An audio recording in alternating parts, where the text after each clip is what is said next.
Hi, I'm Jim with Limestone Investments. I'm the president and broker of Limestone Investments, and this video here is to help you get all of your security deposit back.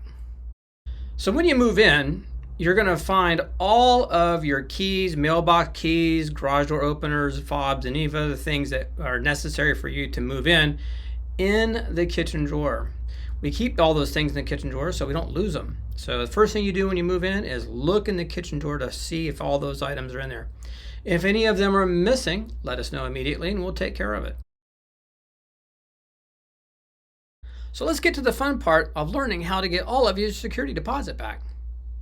Now, you may not know this, but that security deposit is not our money. That's right, it's not our money. It's either your money or the owner's money. It's not Limestone's money. So what happens is when you move out, Limestone Investments is kind of like the referee that decides on where that money goes. It goes between the owner and the tenant. So let's talk about the key ways in which you get all your security deposit back, and it's related to your move-in. See, when you move in, you're going to notice all the little bitty things that are wrong with your unit. These are all cosmetic issues that it's not practical for us to fix. But it's going to be your responsibility to take photographs and make sure that you have a documentation of all the things that you don't want to be responsible for. Now, we give you 30 days to do all of that.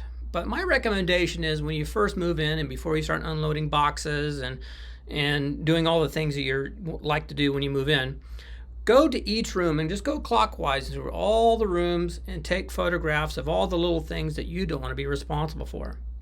Now, we give you 30 days, but I guarantee you, if you do this when you first move in, it'll make your life a lot simpler. At the end of 30 days, you're just going to send us all those photographs. And then you have a record and we have a record of all the things that you are not going to be responsible for. In the old days, we'd take little notes on it, but we've discovered everyone's got a cell phone now, so you just take a picture and you won't be responsible for that damage. If there's a mechanical issue, something's not working, something's leaking, things like that, we'll take care of it, I promise. But what I want to do is just take a list of all the things you want us to take care of repair. Please, please don't text me every 2 minutes with a new item. Make a list. Promise we'll get to it. We'll send a handyman out there on a weekend or a day that's convenient for you to take care of all those items, get you squared away. I should also point out that your power bill is really associated with your AC system. And if you don't know this, you have a filter that filters out all the air in your unit or your house, and it goes through that filter into your HVAC system. And if you don't replace that filter, what happens is it clogs it up and your power bill goes way up. And even worse case is your HVAC could fail, which is miserable when it's 118 degrees in Las Vegas. So I recommend that you get in the habit of changing that filter once a month. If you need assistance changing that filter, just reach out to us and we'll help you out with that. And speaking of HVAC failures, it's super important that you come up with a plan in the event when, not if, when your HVAC fails. Every year we get about 20 of these that fail, and it's no fault of yours or ours or anyone else, just the nature of the beast. These air conditioners get old and they poop out. So you need to come up with a plan when your HVAC fails. So here's some suggestions. My number one suggestion is get to know your family a little bit more and ask them if their residence or location is a good plan B for you. An alternative is to get renter's insurance. Renter's insurance also can provide a place or a lodging for you to move into in the event that your HVAC fails. If your unit happens to have a home warranty, your HVAC could go out for a couple of weeks. So it's super important that you have come up with a plan. And then, of course, the other plan is you suffer. That's you just go see movies while we get the air conditioning fixed. Now, we'll tell you that in the summertime, when it gets 118 degrees, there's about 50,000 air conditioners in Las Vegas that fail all at the same time. And there's about 10 technicians that do it all. I'm joking, but there's not very many.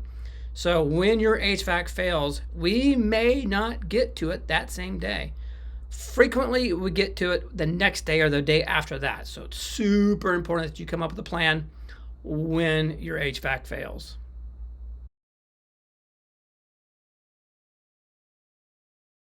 So I'd like to cover 3 items that have a significant impact on your security deposit.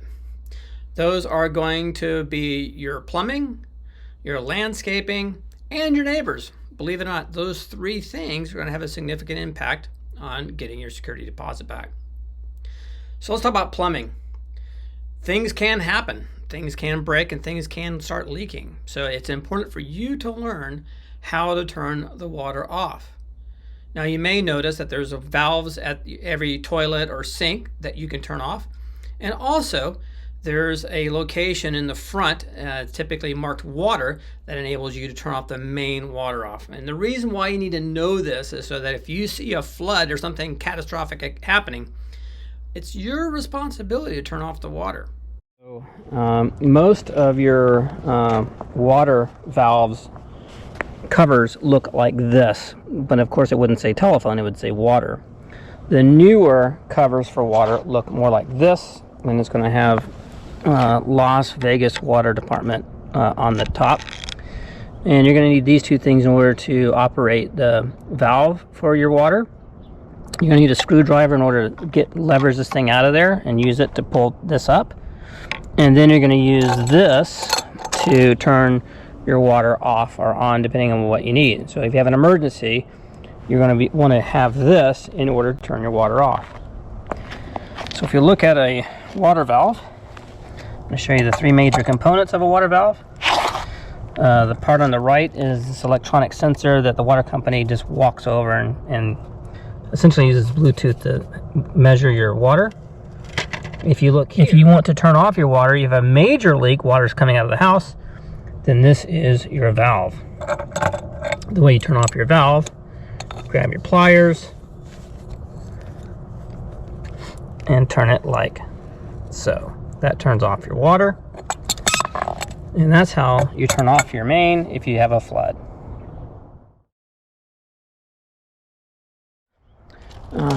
This is your panel that opens it, and if you're lucky, everything is labeled. I do want to point out sometimes air conditioners go off, so if you look at your air conditioner and you see that this has been moved over to the right, that looks like this, that means something is wrong with your HVAC and it got turned off. If you see any red lines over here, you're going to see that something was triggered.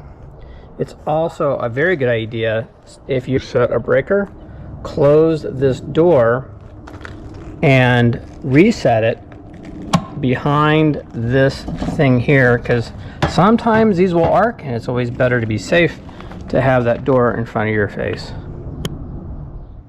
I do want to point out something interesting with new homes, typically homes built after 2000.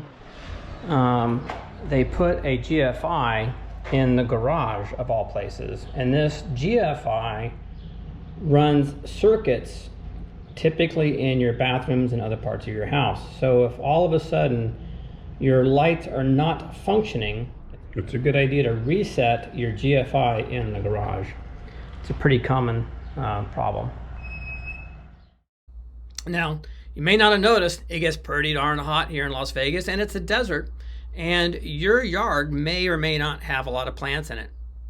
If you have vegetation in your yard, it's your responsibility to make sure those plants don't die. So the key to keeping your plants alive is making sure they get plenty of water.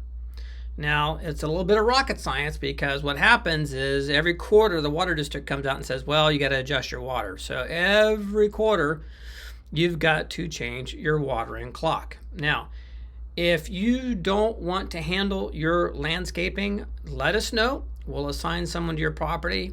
Typically those costs can range anywhere from $50 to $200 a month.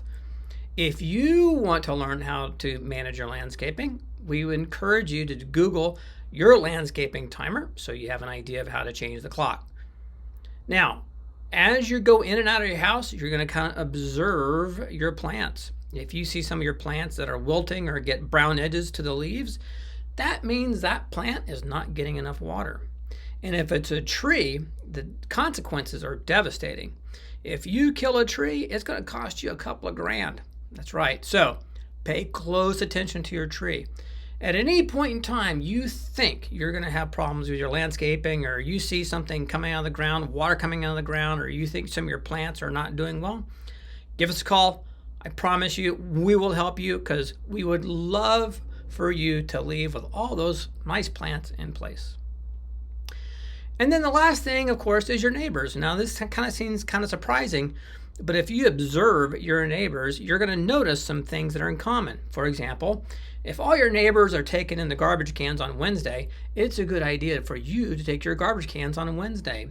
A lot of communities in Las Vegas are in an HOA, and they have specific rules about garbage cans and vegetation and oil leaks. That's right. So if you have a car that's leaking oil on that driveway, guarantee you're going to get a love letter from the HOA. It says you got to clean it up. If you do have a car that's leaking oil, which I might consider doing, is parking it in the garage, put a piece of cardboard underneath that bad boy so you don't have to worry about cleaning up the garage when you leave. And if parking in the garage is not an option, then you might consider parking on the street. So if you have a leaking car, you can either fix the car or don't park it in the driveway, because you will get a love letter from the HOA. If you're not in an HOA and your car is leaking oil, we're going to charge you to clean it up. So be certain that you pay attention to your car. But getting back to your neighbors, you're also going to learn some other rules about the community. And it's a lot easier to learn from a neighbor than it goes through that 50-page document that we're going to send you when you move in. So in summary, you need to know your plumbing, you need to know your landscaping, and you need to know your neighbors. So we're going to wrap up this video with just a few more items. If you have a maintenance event, there are two ways you can report that. One is through your tenant portal. We also have an emergency line that you can contact. When you contact that number, it's converted to a text or an operator. Just be prepared to give them your address and your name and your phone number, of course, and the purpose of your call. If you do it through the tenant portal, it's actually a lot easier for you to keep track of who's coming to visit you and get those things repaired. I want to talk a little bit about security. One of the benefits of getting to know your neighbors, if there's someone else lurking around there, they're going to be able to call you and let you know something's not quite right. So another reason why you should contact your neighbor when you first move in. And obviously you want to keep your doors and windows locked when you're not away. If you get an alarm system, that's okay with us. We have no problem with that. You just can't do a lot of damage to the walls or doors or whatever. Otherwise, you'll have to be responsible for putting it back. And then lastly, of course, is safety. The number one problem we run into is people disable their smoke alarms, and people die that way. That's right. Every year, someone dies in their house because they didn't want to deal with a 9-volt battery. So when that thing starts chirping at 3 a.m., I know it's annoying, but get a ladder and get that thing replaced. But before I forget, I want to point out that your rent payments are reported to credit bureaus. The benefit to you is that when you decide to purchase a home, this is going to be an invaluable resource of information for your lender. It will also be useful for you if you decide to go find another rental, as landlords love to see great payment history. So I hope you found this video helpful, and if there's any segment of the video that you felt that was kind of confusing, or if you needed some help with some item, please reach out to us, because we really honestly want to give you all your security deposit back. That money's not our money, it's your money. We don't want it. We don't make any money on your security deposit, so we really want to give it back to you. Our ideal situation is you move out, the place is immaculate, the next tenant moves in, everybody wins. By the way, we also can help you escape the rent trap. I've got another video in the link below that it will explain to you the ways in which you can escape the rent trap. We honestly want to help you get out of this rent situation, own your own home, and thanks again for watching.